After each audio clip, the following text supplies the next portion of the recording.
Assalamualaikum warahmatullahi wabarakatuh. Pada kesempatan kali ini kita akan membahas mengenai reliabilitas dan jenis-jenisnya.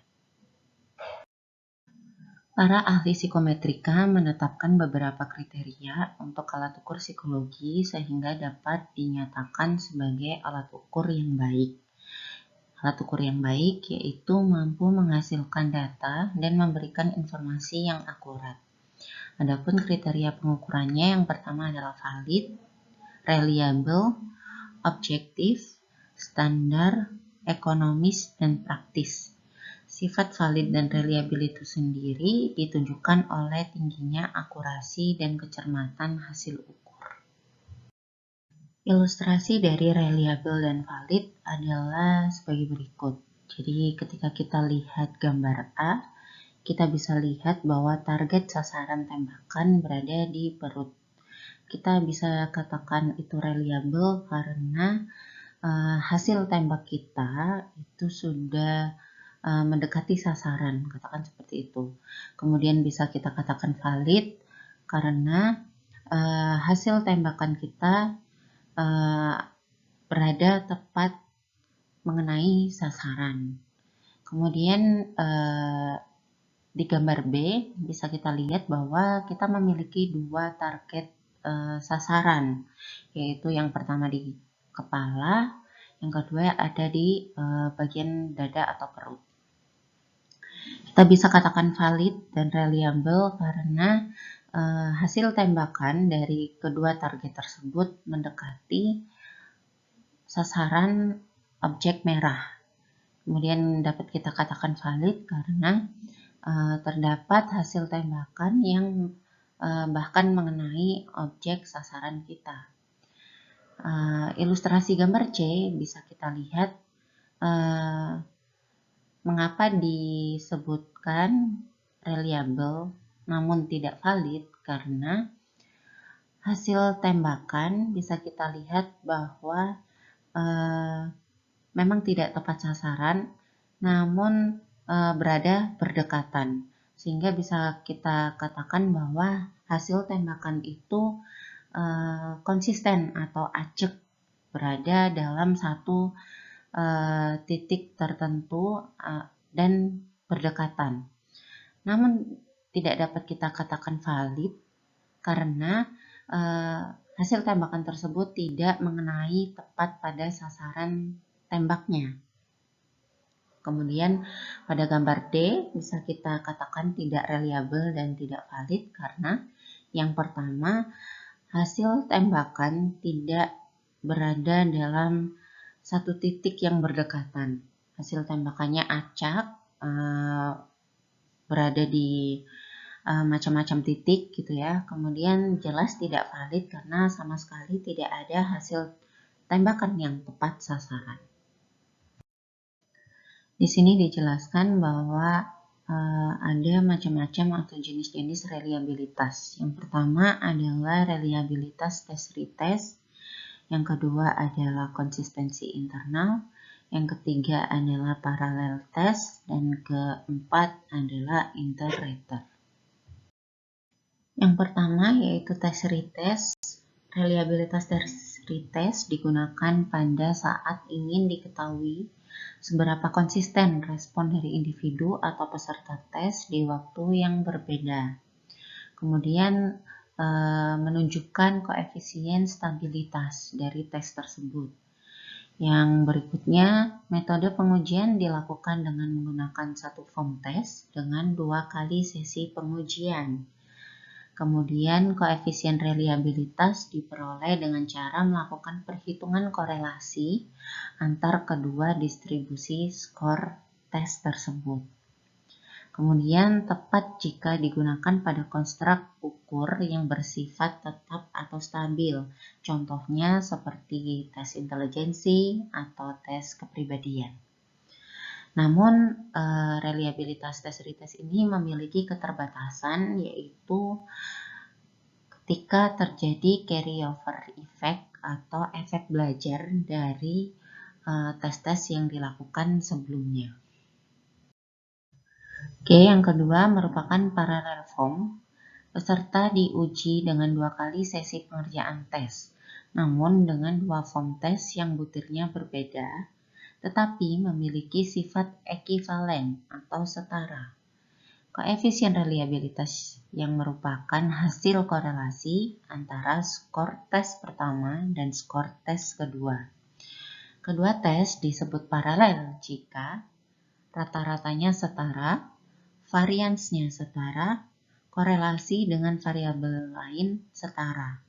Namun, parallel form ini memiliki keterbatasan, yaitu sulit untuk memastikan kedua tes benar-benar disebut paralel atau memiliki sifat ekivalen yang setara. Reliabilitas yang ketiga merupakan reliabilitas konsistensi internal, yaitu tidak perlu disajikan untuk kedua kalinya seperti tes retest dan parallel form. Hanya menggunakan satu tes yang disajikan satu kali saja. Banyak digunakan karena nilai praktis yang tinggi. Kemudian komputasi koefisien konsistensi internal diawali dengan pembelahan tes menjadi beberapa bagian. Perlunya asumsi untuk dipenuhi sebelum dilakukan pembelahan 2 bagian. Di antaranya adalah yang pertama, rata-rata belah pertama dan kedua harus setara. Varians belah pertama dan kedua harus setara. Dan yang terakhir, koefisien korelasi belah pertama dan kedua tinggi. Oke, dan yang keempat merupakan reliabilitas iterator. Melibatkan 2 penilai atau lebih untuk menilai suatu atribut ukur pada satu subjek. Dapat dihitung dengan formula kappa. Contohnya, reliabilitas iterator ini digunakan untuk menilai, katakan, lomba menari. Nah, 2 juri penilai memberi penilaian pada satu orang penari, seberapa indah atau seberapa bagus dia menari.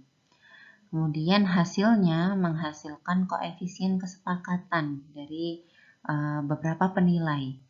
Kemudian reliabilitas melekat bukan pada alat ukurnya, namun pada skor yang diperoleh. Oke, jadi ini perbandingan prosedur mengestimasi reliabilitas. Hal ini memudahkan kita untuk mengetahui jenis reliabilitas mana yang tepat untuk kita gunakan. Jika kita fokusnya pada butir, maka dapat kita gunakan reliabilitas tes ulang atau tes retest, tes paralel, dan konsistensi internal. Namun jika fokus kita adalah penilai, maka bisa kita gunakan reliabilitas iterator. Kemudian jumlah pengukurannya untuk tes retest kita dapat gunakan 2 kali, tes paralel 1 kali, konsistensi internal 1 kali, dan juga iterator 1 kali. Dan seterusnya. Oke, kemudian karakteristik yang berpengaruh terhadap reliabilitas sebagaimana berikut. Yang pertama yaitu jumlah butir. Semakin banyak butir atau item dalam skala kita, maka akan semakin tinggi hasil reliabilitasnya. Yang kedua, varian skor. Semakin bervariasi skornya, maka semakin tinggi pula reliabilitasnya. Homogenitas skor, yaitu semakin homogenitas rendah, maka menunjukkan konstruknya multidimensi, atau mungkin sebaliknya. Semakin homogenitasnya tinggi, maka menunjukkan konstruk tersebut unidimensi atau terdiri dari satu dimensi saja. Kemudian jumlah subjek, semakin banyak subjek, maka semakin tinggi respon dan kemudian menghasilkan tingginya variasi. Nah, jenis tes, speed test versus power test. Speed test ini tidak dapat dianalisis dengan internal konsistensi. Speed test contohnya katakan tes Kraepelin atau tes Pauli yang dibatasi dengan waktu tertentu gitu ya. Itu tidak tepat jika dianalisis dengan internal konsistensi reliabilitas. Selanjutnya yaitu daya beda atau diskriminasi butir. tes yang mudah tidak dapat membedakan performansi peserta tes. Jadi kita tidak akan tahu performansi dari peserta itu, apakah pesertanya sangat pintar, ataukah pesertanya kemampuannya rata-rata, ataukah pesertanya kemampuannya rendah. Itu tidak dapat dibedakan dengan daya beda atau diskriminasi butir. Selanjutnya, stabilitas konstruk, yaitu konstruk yang stabil relatif lebih reliable. Kemudian, tingkat pemahaman writer pada reliabilitas interwriter. Semakin paham writer dengan apa yang dinilai, maka skor semakin tinggi. Reliabilitas pada aspek atau dimensi keperilakuan. Yang pertama, reliabilitas dengan koefisien skor tunggal merupakan gambaran reliabilitas dari keseluruhan butir atau item dalam tes. Digunakan jika keseluruhan butir atau item mengukur konstruk atau satu dimensi saja. Yang kedua, reliabilitas dengan skor tiap aspek atau dimensi merupakan gambaran reliabilitas tiap subtes atau dimensi dan digunakan jika keseluruhan butir mengukur konstruk dengan lebih dari satu dimensi atau aspek, sehingga yang dilaporkan merupakan hasil reliabilitas per dimensi atau per aspek dan kemudian skor kompositnya. Yang ketiga merupakan reliabilitas skor komposit, yaitu reliabilitas dengan skor komponen yang memiliki bobot yang berbeda. Terdapat beberapa catatan dalam reliabilitas. Yang pertama, tidak tepat atau tidak sesuai jika mengatakan bahwa alat ukur ini reliable atau alat ukur ini tidak reliable, ya. Lebih tepat jika mengatakan bahwa reliabilitas dapat diterima atau acceptable. Yang kedua, reliabilitas tidak hanya melekat pada butir atau alat ukur atau skala, namun reliabilitas juga dapat melekat pada subjek atau sampel atau person, bahkan interaksi antara butir dan subjek. Maka kalau misalnya kita menggunakan analisis IRT atau teori tes modern gitu ya, kita akan mendapatkan nilai reliabilitas item dan juga nilai reliabilitas person.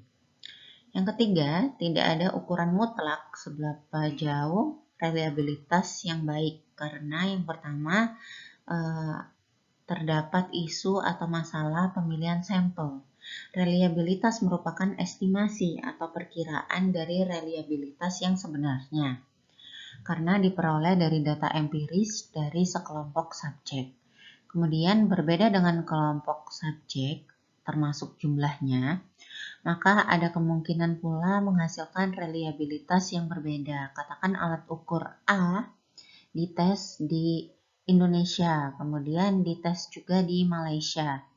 Karena kelompok subjeknya berbeda, maka memungkinkan untuk nilai reliabilitasnya juga berbeda. Yang kedua, beberapa tes menuntut tingkat reliabilitas minimal yang tidak sama.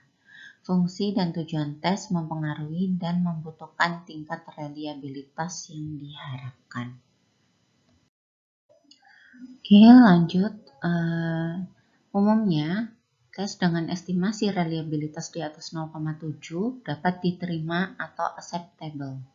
Namun, beberapa jenis tes memiliki syarat yang lebih.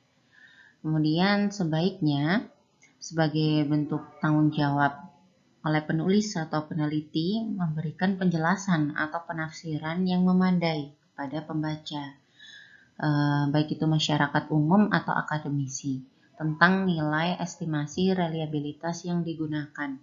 Mengingat tidak semua orang memiliki literasi yang tinggi dalam metode statistik di bidangnya, khususnya pada pelaporan hasil riset.